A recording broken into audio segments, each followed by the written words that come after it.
Colleague from Nevada. Next is Senator Barrasso. Thanks so much, Mr. Chairman, to you and to Senator Crapo for holding this hearing. Thank you all for being here today. Ms. Shaw, as we take a look at this tragic, unprovoked war in Ukraine, it's continuing to shock the world.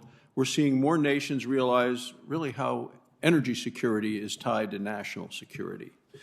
Russia has demonstrated its willingness to use energy as a weapon. Countries around the globe are scrambling to find new energy supplies to replace Russian oil and coal and gas and nuclear fuel. America can and should fill that void that Russia is now providing. So as I look at the priorities this administration has laid out in the Indo-Pacific economic framework, I don't see anything that resembles a strategy to help our allies in the regions be more energy secure. In Wyoming, we have an abundance of coal, oil, natural gas, uranium, all of it. And I believe the U.S. can provide our allies in the region reliable, affordable, and secure energy resources. So this framework fails to address market access in any way and focuses instead on climate change and decarbonization of the energy sector. I believe it's a huge mistake. So how can we counter China's influence in the region if we don't aggressively export American energy to our allies? Thank you so much for the question. This may not surprise you, but I completely agree with you.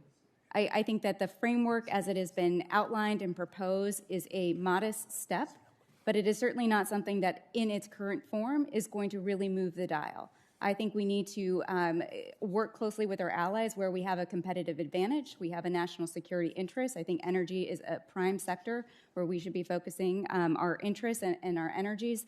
But beyond that, we need to take on market access. We need to look at a broader scope of economic activity between the United States and half the world's population. We shouldn't limit it to very specific and narrow issues.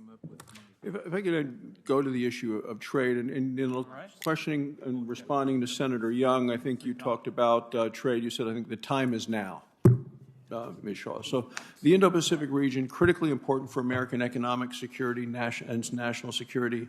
So I think since backing out of the TPP, the U.S., in my view, has been on the sidelines with respect to trade. China, on the other hand, very aggressive in its efforts to expand trade and their influence in the region. So, and then I'm going to ask after you, I'm going to turn to the other two witnesses as well, or three. Given China's aggressive efforts in the Indo-Pacific region, just how far behind have we fallen, and how quickly can we move to counter China? I'm going to do it later. When it comes to trade, we are woefully behind. I mean, the trouble with TPP was that it was a flawed agreement. So while it was the right national security play, it wasn't the right economic play. But the world has changed a lot since 2016 when we withdrew, and the national security arguments for moving forward in a renegotiated CPTPP or something like that are much stronger. And I think that there are incredibly strong economic arguments for doing so as well. The further China goes in terms of strengthening its own supply chains in the region, the further behind we are. So economically, we are starting from behind, and we really desperately need to move ahead. Okay. Can I ask the other witnesses to respond as well? Thank you. Yes, I think, unfortunately, we are somewhat behind on advancing the open internet and digital freedom perspective that has been so beneficial to the United States economy and to so much of the world economy.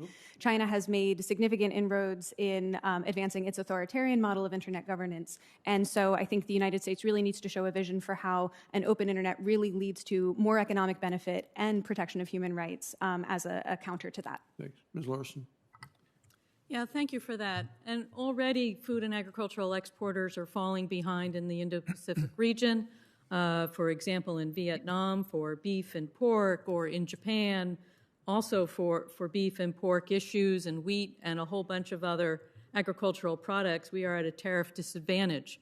While we, have high quality product, we also have, inputs that are costly. So we really need to be able to get to the table to negotiate lower tariffs and compete. Well, following up on that, in Wyoming, we produce some of the highest quality beef in the world, and the Indo-Pacific region is critical for our beef export market and opportunities. So Japan, Taiwan, among others, continue to be major growth markets for Wyoming beef. In fact, Wyoming even opened our only international trade office in Taipei a couple of years ago. So there continues to be great opportunity for Wyoming beef around the world. So how do we expand opportunities for Wyoming ranchers and farmers in the region if we aren't actively pursuing increased market access?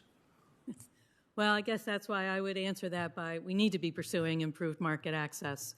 We also, I think a couple senators have talked about the need for an undersecretary of trade at USDA to actually go around the world and sell and promote the high-quality, cost-effective U.S. products. So a lot more can be done in this area with boots on the ground, meeting and talking and negotiating with our trading partners. Mr. Chairman, I'm sure my time has expired. Thank you, Senator Barrasso. Senator Warren. Mr. Chairman, if I just might have the opportunity to quickly respond to the senator's question, because I think America has